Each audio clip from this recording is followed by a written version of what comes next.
IW just revealed some additional updates to the Season 2 update we just got yesterday. We're going to go through all of the changes, what was fixed, what was added in today's video, plus a bunch of other stuff as well. Be sure to subscribe to the latest update videos like this. We're on the road to 110K. Thank you for all of the support recently. It means so much to me. We're going to be doing a lot more streams very soon as well. Stream tonight playing Ashika Island. That's going to be a ton of fun. Be sure to join the Discord down below to play with me on stream. But for the update here, let's go through first for some important bug fixes. Fixed several issues causing crashes on a game client start as we continue to prioritize further fixes. That was a big one there. When Season 2 came out, half of the people I saw were crashing in my chat. You guys were all saying, I can't get into the game. One of my friends I was playing with yesterday can't get into MW2, but he can play Warzone. Weird stuff there. So let me know down below if you're still experiencing some crashing issues. It seems like they're working to fix that, but, you know, hopefully it all resolves itself very soon. We have fixed an issue that prevented Battle Pass tokens that had rolled over from Season 1 from appearing correctly in the UI. If you guys didn't know, if you had extra battle tokens during Season 1, if you didn't complete the Battle Pass, those would have automatically been redeemed for those Season 1 items. And if you had extra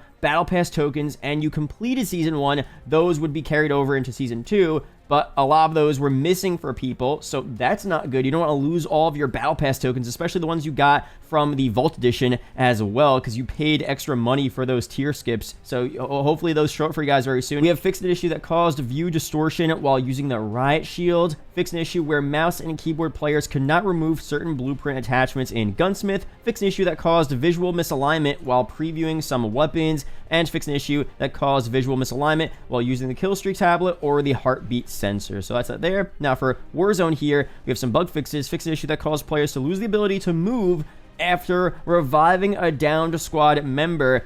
That's a pretty big one. That's not good at all. I mean, I haven't really seen that yet personally, but that's not good. So hopefully that's fully fixed there. Fixed an issue that prevented armor plates from automatically filling the active loadout slot until the player manually equipped one first. Fixed an issue in DMZ where players were holding invisible weapons when no weapon was actually equipped. That's just a visual bug there. Not a big deal, but again, good to fix that, of course. So before we go through some more stuff here, I want to give a quick shout out to my sponsor yesterday, Legion Farm. If you guys want to make money playing Warzone and learn how to play like a pro and then teach other players as well, it's a really great platform, very reputable to do so. I'll leave a link to them down below in the description and in the pinned comment. Just want to show them some more love there, so appreciate that. But for some more stuff here, let's start with this video here of the plating differences from Season 1 to Season 2 in Warzone. This is remarkable. So you can see here below, Season 1, super slow. Season 2, you are plating so insanely quick. And obviously, I've been playing mostly DMZ. I streamed a ton of DMZ yesterday, played a little bit of Warzone, but at least for DMZ, I mean, it makes the experience so much better. And I can only imagine for Warzone,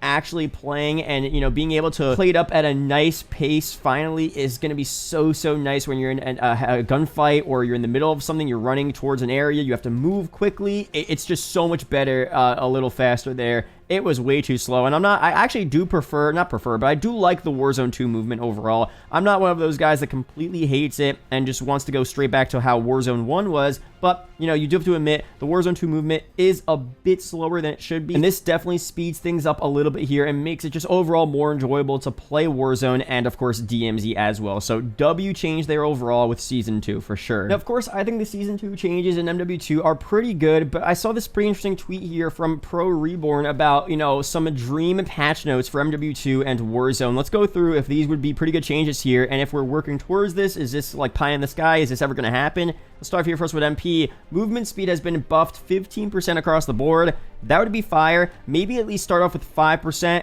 and go in increments to see how it is, but 15% would be pretty cool. The movement is a little slow in MP. Slide animation smoothed out and is faster. At the end of the slide, your weapon will come up quicker. I mean, they wanted to get rid of slide canceling and also kind of like, you know, nerf it a little bit. I don't know if they're ever going to do that, but maybe smoothing out the slide animation would still be good. Idle sway has been nerfed for every weapon. All animations have been sped up, bringing back the snappy aim feel of previous Call of Duty games. A lot of animations are slow, especially kill streaks. Super slow animation. Pulling out your UAV, getting it away. Pulling out anything in this game is super slow. So speeding that up a little bit would be good. We have jumping and shooting produces significantly less bloom. That's interesting. ADS and sprint to fire buffs across the board. Tactical speed duration increased by 25%. That might be a little high, but that could be cool. Attachment tuning has been adjusted to put less negatives on many attachments and remove the clunky feeling across weapons. They actually did update this. They literally said, at least for the tuning part of create a class setups, they made it so there are less negatives from tuning, but overall attachments, like if you add attachments to weapons, it always says, you know, decreased ADS. I mean, it says decreased ADS for like every single attachment. And from the beta, I remember from the beta, I don't know if it's like this now as much, but literally base weapons would be so much better than weapons with attachments. I think they made it a little better now to where attachments are still really useful, of course, but attachments shouldn't be, you know, putting so many negatives on all parts of weapons. Kind of sucks there. So that would be a pretty cool change if they did more of that. And for Warzone, all MP adjustments have been transferred into this mode.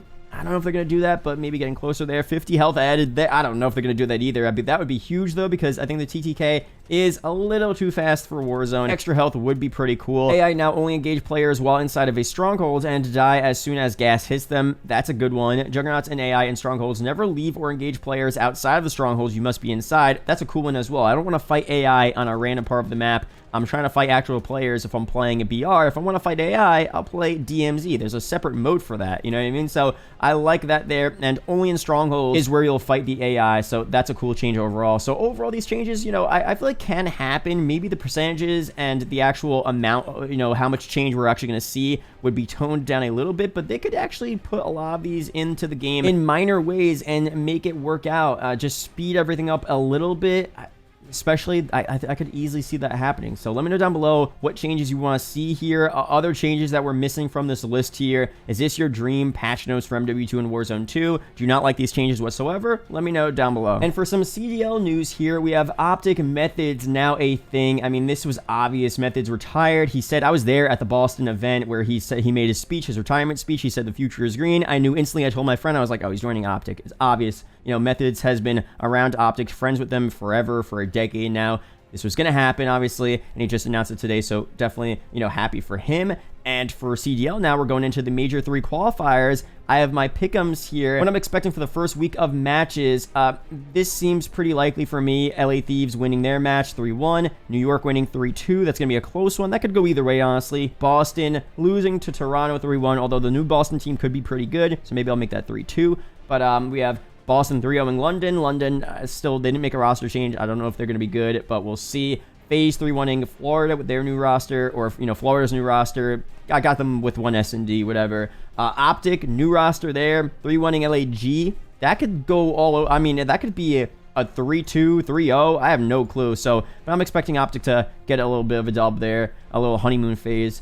We have Seattle. I have them making a bounce back, 3-1 over Rocker. That's an interesting one. I don't know if that's going to happen, but we'll see. We have New York 3-2ing Florida. New York, you know, not too good at search recently, so I feel like Florida might mess around there, get a search, get a respawn, and I have New York winning that final search, so that's up in the air as well, but I feel like New York will still get the dub there. We have Toronto 3-2ing Vegas. This is me just trolling. I'm just going to assume Vegas has a good series against Toronto, and it gets close, but Toronto still pulls it out. And then we have FaZe 3-2ing LA Thieves here, so we'll see what happens. I like to do conservative plays, but also some funny ones just to get some extra points ahead of people. Let me know down below if you're doing this here, what predictions you have for week 1 of these, you know, CDL matches, and that's that. But overall, that's it here for this video. Be sure to subscribe for the latest MW2 and Warzone 2 news update videos like this. Shout out to the YouTube channel members as always, and I'll see you guys in the next video or live stream. Peace out, guys.